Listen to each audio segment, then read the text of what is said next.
اللہ تعالیٰ کو یاد کرنا خوبصورت ترین کاموں میں سے ایک کام ہے، بہترین عبادات میں سے ایک عبادت ہے۔ قرآن پاک میں اللہ تعالیٰ اس کے بارے میں فرماتے ہیں وَلَذِكْرُ اللَّهِ أَكْبَرُ، اور اللہ کا ذکر بہت بڑا کام ہے، بہت اچھا کام ہے۔ حقیقت یہ ہے کہ انسان جس چیز سے محبت کرتا ہے اس کو ضرور یاد کرتا ہے، اس کا ذکر کرتا ہے، دل ہی دل میں بھی اور زبان سے بھی، کیونکہ جس چیز کی محبت انسان کے دل میں ہوتی ہے وہ چیز زبان پر آ کر رہتی ہے۔ یہ ہو نہیں سکتا کہ ہم اللہ تعالیٰ سے محبت کرتے ہوں، دل میں اس کو یاد کرتے ہوں، پھر زبان سے اس کا ذکر کرنا بھول جائیں۔ ذکر الہی تو بندہ مومن کی زندگی میں غیر محسوس طریقے سے شامل ہو جاتا ہے، اس کی اس طرح عادت ہو جاتی ہے کہ انسان اٹھتے بیٹھتے چلتے پھرتے تنہائی میں سب کے بیچ میں بیٹھ کر اپنے رب کو یاد کرتا رہتا ہے، دل ہی دل میں یا زیر لب وہ اپنے رب کو کسی حال میں بھی نہیں بھولتا۔ اور بھولے بھی کیوں؟ اس لیے کہ اس کی ذات پر رب کے احسانات ہر ایک سے بڑھ کر ہیں، اس کی نگاہیں ہر طرف رب کے کمالات دیکھتی ہیں، وہ ہر طرف رب کی نعمتوں کو دیکھ کر سرشار ہوتا رہتا ہے۔ وہ جس طرف بھی نظر اٹھاتا ہے وہیں اس کو رب کی قدرت اور تخلیق نظر آتی ہے، اپنے سامنے، دائیں بائیں، اوپر نیچے، ہر طرف زمین آسمان، جو کچھ بھی بنا ہوا ہے، جو کچھ بھی پھیلا ہوا ہے، وہ سب اس کے رب کا بنایا ہوا ہے۔ پھر وہ اس رب کو کیسے بھلا سکتا ہے؟ قرآن پاک میں اہل ایمان کو ذکر کرنے کی تلقین کی گئی ہے۔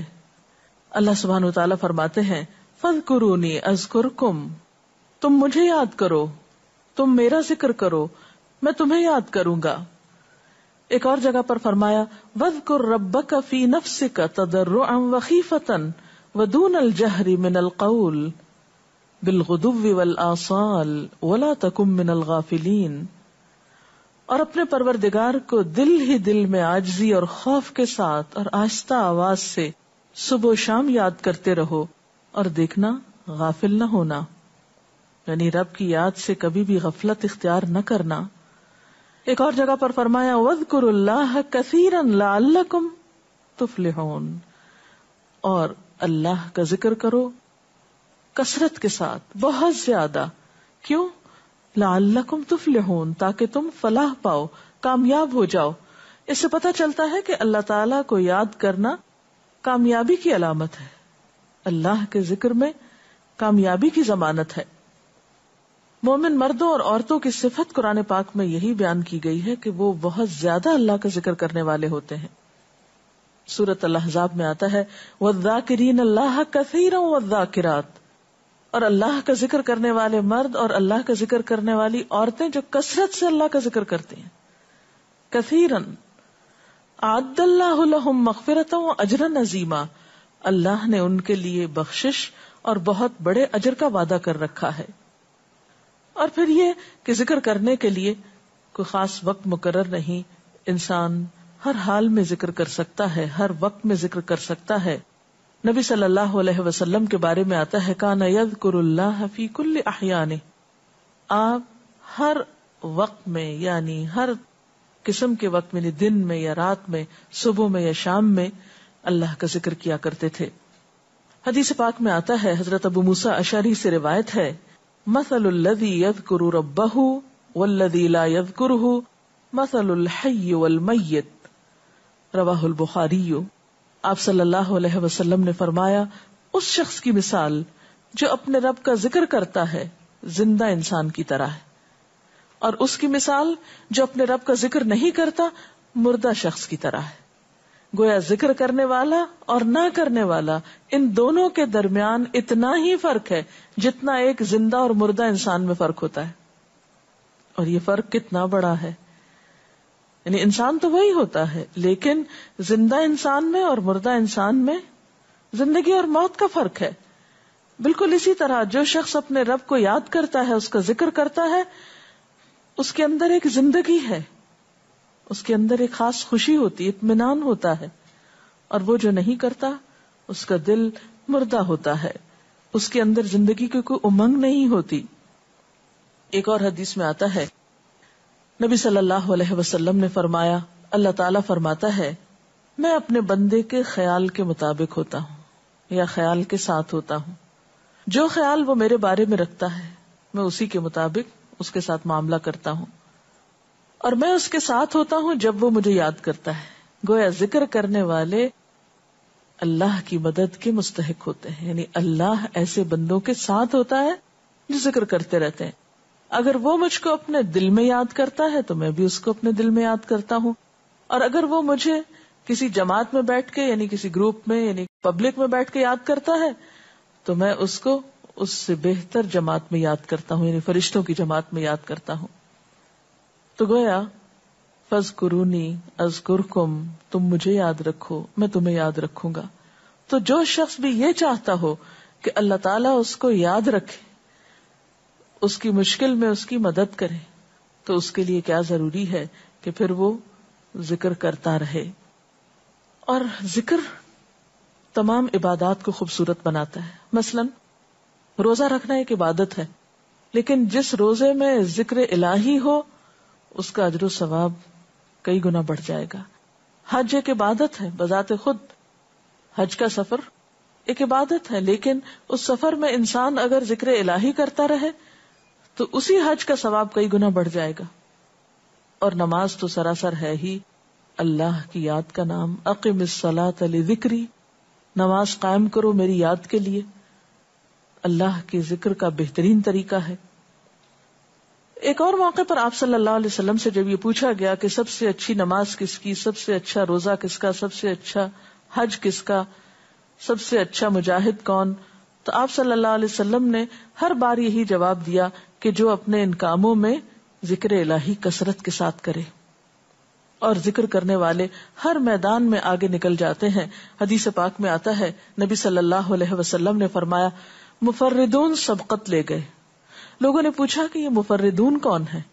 فرمایا وہ مرد جو کثرت کے ساتھ اللہ کا ذکر کرتے ہیں اور وہ عورتیں جو کثرت کے ساتھ اللہ کو یاد کرتی ہیں. اور یہاں آپ نوٹ کر رہے ہیں خاص طور پر مردوں کے ساتھ ساتھ عورتوں کا ذکر بھی ملتا ہے. حضرت عبداللہ بن بصر فرماتے ہیں کہ ایک شخص نے عرض کیا یا رسول اللہ صلی اللہ علیہ وسلم، بے شک اسلام کے احکام مجھ پر بہت ہیں، یعنی ذمہ داریاں بہت ہیں، کرنے کے کام بہت ہیں. آپ مجھے کوئی ایسی بات بتائیں جسے میں اپنے لیے لازم کر لوں، یعنی میرے لیے آسان ہو اور میں پابندی سے کر سکوں.